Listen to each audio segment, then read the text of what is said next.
안녕하세요. 오늘은 예전에 한번 다뤘던 종목인데 다시 한번 이야기해 보려고 준비했습니다. 티커는 INV이고 그 자회사 엑셀시우스에 주목해야 합니다. 이전 영상을 보셨던 분들은 기억하실 겁니다. 데이터 센터 냉각 방식이 바뀌고 있다. 공냉식은 더 이상 힘들고 수냉식이 핫하다. 근데 수냉식도 한계에 다다르고 있다. 제 핵심은 그거였습니다. 처음 보신 분들도 있을 수 있으니 지난번보다 조금 더 자세하게 회사 설명을 해볼게요. AI 인프라에서 지금 가장 빠르게 병목이 생기고 있는 건 열, 그리고 결국 전력 에너지로 이어지죠. 엔비디아의 차세대 칩들이 본격적으로 데이터 센터에 들어오기 시작하면서 전력 소모와 발열이 과거와는 완전히 다른 수준으로 올라왔습니다. 엔비디아가 준비 중인 차세대 칩셋 베라루빈 아키텍처 이후로 갈수록 칩 하나가 소모하는 전력이 1500와트 이상으로 설계되어 있습니다. 이게 참 문제죠. 성능은 좋아지는데 열을 관리 못하면 이 성능을 다 사용하지 못하게 돼요. 기존 데이터 센터는 기본적으로 공기를 식히는 구조였습니다. 에어컨을 돌리고 찬 공기를 서버로 불어넣는 방식이죠. 그 다음 단계가 수랭식, 그러니까 물을 흘려서 열을 빼는 방식입니다. 이걸 보통 일상 냉각이라고 부릅니다. 문제는 이 방식이 지금 차세대 AI 치표부터는 물리적으로 버티기 힘들다는 겁니다. 여기서 엑셀시우스가 들고 나온 게 이상 냉각입니다. 투 페이즈 쿨링이라고 부르죠. 이 방식의 개념은 단순합니다. 칩을 식히기 위해 공기나 물을 순환시키는 게 아니라 비전도성 냉매를 활용합니다. 그리고 이 냉매가 액체에서 기체로 변하면서 열을 가져가는 이른바 기화 잠열을 이용합니다. 여기서 일상 냉각압 방식이랑 차이가 발생하죠. 공기나 물은 따뜻해지면서 열을 빼앗지만 상변화, 즉 기화 잠열은 상태가 바뀌면서 열을 가져갑니다. 근데 어차피 둘 다 열을 빼는 거 아니야? 똑같은 거 아닌가 싶죠? 둘 다 열을 빼는 건 맞거든요. 하지만 이 열을 빼는 방식의 효율이 완전히 다릅니다. 일상 냉각, 그러니까 공냉이나 일반 수냉은 기본적으로 온도를 올려가며 열을 가져갑니다. 공기든 물이든 차가운 상태로 들어와서 GPU의 열을 빼앗아 뜨거워진 상태로 나가면서 열을 실어 나르는 구조죠. 그래서 냉각 성능을 올리려면 결국 두 가지가 필요합니다. 계속 더 차갑게 만들어서 차가운 물을 더 많이 넣거나 계속해서 더 많이 흐르게 해서 열을 더 많이 빼야 합니다. 그러면서 자연스럽게 팬이 더 세게 돌아가고 수랭식은 펌프가 더 세게 돌아가고 그만큼 전력과 비용이 늘어나죠. 반면에 이상 냉각은 온도를 올려서 가져가는 게 아니라 상태가 바뀌면서 열을 가져갑니다.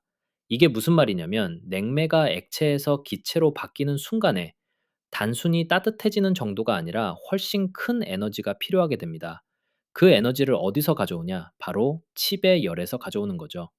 그래서 온도가 조금만 올라가도 냉매가 바로 기화하면서 열을 크게 흡수합니다. 즉 핵심은 이겁니다. 상변화 냉각은 온도를 계속 올려가며 버티는 방식이 아니라 온도가 일정 구간에 도달하면 기화가 시작되면서 열을 확 잡아먹는 방식입니다. 그러니까 같은 조건에서 열을 처리하는 능력, 열 처리 용량이 크게 늘어나는 거죠. 이제 이해가 되셨을까요? 근데 여기서 또 중요한 게 있습니다. 많은 분들이 이렇게 생각하실 수 있어요. 그럼 물도 끓이면 되잖아. 물도 잠열 있잖아. 맞습니다. 물도 잠열이 있습니다. 그런데 기존 수랭식에서 물로는 이상 냉각 방식을 사실상 쓰기가 어렵습니다. 이유는 간단합니다. 물은 끓는 점이 높고 데이터 센터의 냉각 시스템은 기본적으로 끓게 만들지 않도록 설계됩니다. 왜냐하면 물이 끓기 시작하면 유체 흐름이 안정적으로 유지되기 어렵고 기포가 생기면서 냉각 성능이 들쭉날쭉해질 수 있고 무엇보다 운영 안정성이 흔들릴 수 있습니다. 그래서 기존 수랭식은 물을 끓여서 식히는 구조가 아니라 물을 흘려서 따뜻해진 물을 바깥에서 식히는 구조인 거죠. 반대로 이상 냉각은 애초에 끓도록 설계된 유체를 씁니다. 핵심은 물처럼 끓는 점이 높은 유체가 아니라 운영 온도 구간에서 기화가 시작되는 비전도성 냉매를 쓰는 겁니다. 그래서 칩 근처, 정확히는 콜드 플레이트 안에서 냉매가 액체에서 기체로 바뀌면서 열을 가져가고 그 기체는 다시 응축돼서 액체로 돌아오는 폐쇄 루프로 돌게 됩니다. 그리고 여기서 자연스럽게 나오는 질문이 하나 더 있습니다. 물은 어디서든 구할 수 있는데 이런 냉매는 공급망 리스크가 없나? 이 질문은 정말 현실적인 질문이고 투자자 관점에서도 꼭 짚어야 합니다. 결론부터 말하면 냉매는 물보다 공급망 이슈 가능성이 큽니다. 물은 공공재에 가깝지만 냉매는 특정 화학 기업의 제품이고 규제나 생산 전략 변화 영향을 받기 때문입니다. 다만 이게 이상 냉각 자체가 위험하다로 연결되지는 않습니다. 최근에는 캐무어스의 앞티언 같은 이상 냉각 전용 유체 개발이 진행되고 있고 허니웰도 솔스티스 E 쿨링 같은 이상 냉각 기반 냉각 기술을 강조해 왔습니다. 즉 다수 공급자, 대체 유체로 시장이 이동 중인 그림이 보이죠. 또한 엑셀시우스 쪽은 이 냉매가 완전한 커스텀 유체가 아니라 다른 냉각 장비 영역에서도 이미 쓰이는 상용 냉매라는 메시지를 냅니다. 이 말은 뭐냐면 애초에 공급망 리스크를 줄이는 방향으로 설계했다는 주장인 거죠. 사실 이상 냉각각 기술은 기술적 난이도가 매우 높습니다. 단순히 냉매만 있다고 자멸을 활용할 수 있는 것도 아니고요. 그래도 가장 핵심인 기술에 대해서는 이해가 되셨겠죠? 이제 그래. 기술이 좋다고 칩시다. 그럼 이제 이걸 어떻게 팔 건지가 고민이죠. 저도 작년부터 이 질문에 답하기가 어려웠는데 1월에 아주 좋은 소식이 있었습니다. 엑셀시우스는 직접 영업망을 키우는 길을 선택하지 않았습니다.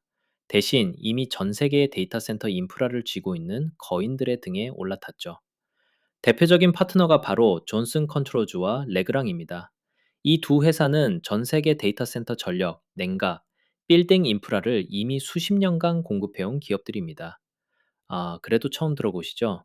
대표적으로 존슨 컨트롤즈는 2026년 2월 기준으로 시가총액이 대략 800억 달러대, 그리고 전 세계 시가총액 순위도 280위권으로 잡힙니다. 생각보다 규모가 크죠? 저희는 처음 들어봐도 인프라 업계에서는 글로벌 탑티어입니다. 그래서 이 회사들이 뭘 했냐면요. 1월에 엑셀시우스에 전략적 투자를 합니다. 약 800억 원대 규모죠. 이 회사들은 단순히 재무적 투자라기보다는 이상 냉각 시장을 같이 만들어 가려고 합니다. 데이터 센터에서 냉각 솔루션은 보통 이런 식으로 팔리거든요. 스타트업이 데이터 센터 한 곳 한 곳 찾아다니면서 뚫기가 진짜 어렵습니다. 데이터 센터는 설계 단계부터 이미 벤더 리스트가 정해져 있고 시공 운영까지 이어지는 공급망이 촘촘합니다. 그런데 존슨 컨트롤즈나 레그랑은 그 공급망 한가운데 있는 회사들입니다. 즉, 엑셀시우스 입장에서는 영업을 새로 만드는 게 아니라 이미 있는 영업망과 프로젝트 파이프라인 위에 올라타는 전략이 되는 거죠. 이뿐만 아니라 실제로 엑셀시우스는 실전 레퍼런스도 같이 쌓고 있다는 점을 강조합니다. 예를 들어 닥 NX와 300메가와트 규모의 AI 캠퍼스에 뉴쿨 적용 계약을 발표한 적도 있죠. 뉴쿨이 엑셀시우스의 이상 냉각 기술 제품 이름입니다. 그럼 이런 발표들이 누적되면 다음에 중요한 건 딱 하나입니다. 이게 반복 주문으로 이어지느냐입니다. 기술은 가능성이고 판매는 구조입니다. 엑셀시우스는 1월 투자로 그 구조에서 가장 큰 약점이었던 유통 영업을 글로벌 인프라 기업과 함께 보완할 수 있는 그림을 만들었습니다. 이제부터는 분기마다 확인해야 할 게 훨씬 명확해집니다. 파트너 채널에서 실제로 프로젝트가 얼마나 붙는지, 그리고 수주가 매출로 얼마나 빠르게 인식되는지 그 흐름입니다. 그리고 더 중요한 건 파이프라인입니다. 회사가 밝히는 잠재 수주 파이프라인은 10억 달러 이상, 우리 돈으로 약 1조 3천억 원 수준입니다. 그런데 현재 시가총액은 대략 2억 달러, 하나로 약 2천억 원 수준입니다. 물론 파이프라인이 전부 매출이 되는 건 아닙니다. 잠재입니다. 하지만 이 격차는 시장이 아직 이 회사를 완전히 반영하지는 않았다는 신호로 볼 수 있습니다. 여기에 하나 더 중요한 변화가 있습니다. 2026년 1월 회사는 4천만 달러 규모의 유상증자를 마무리했습니다. 이 말은 뭐냐면 단기 생존을 걱정해야 하는 단계는 이미 지나왔다는 뜻이죠. 그리고 지난 영상에서 젠슨 황이 언급했던 45도와 엑셀시우스의 뉴쿨 제품도 다시 한번 살펴보시길 바랍니다. AI 칩은 더 뜨거워지고 전력 밀도는 더 높아지고 기존 냉각 방식은 한계에 다다르고 있습니다. 그 과정에서 이미 검증된 이상 냉각 기술, 글로벌 인프라 기업과의 파트너십, 가시화되기 시작한 수주와 파이프라인을 동시에 가진 회사는 생각보다 많지 않습니다. 너무 좋은 얘기만 했나요? 그래도 여러분은 잘 아실 거라고 생각합니다. 현재 미국 증시가 계속적으로 안 좋은 흐름을 보이고 있고 엑셀시우스가 실질적인 숫자가 안 찍힌다면 매우 고통스러우실 겁니다. 정말 극한의 하이 리스크, 하이 리턴이라는 점 꼭 기억하세요. 그럼 마무리하겠습니다. 엑셀시우스는 단기 테마로 보는 종목이라기보다는 AI 인프라 구조가 바뀌는 과정에서 어디에 돈이 흘러갈지를 보여주는 회사라고 생각합니다. 물론 변동성은 큽니다. 아직 성장 초기 단계이기 때문입니다. 그래서 이 종목도 확신보다는 확인의 영역입니다.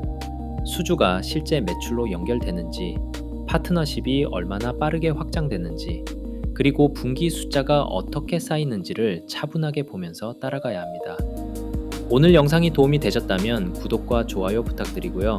다음 영상에서는 AI 데이터 센터 인프라에서 냉각 다음으로 주목해야 할 광학에 대해 설명드리겠습니다.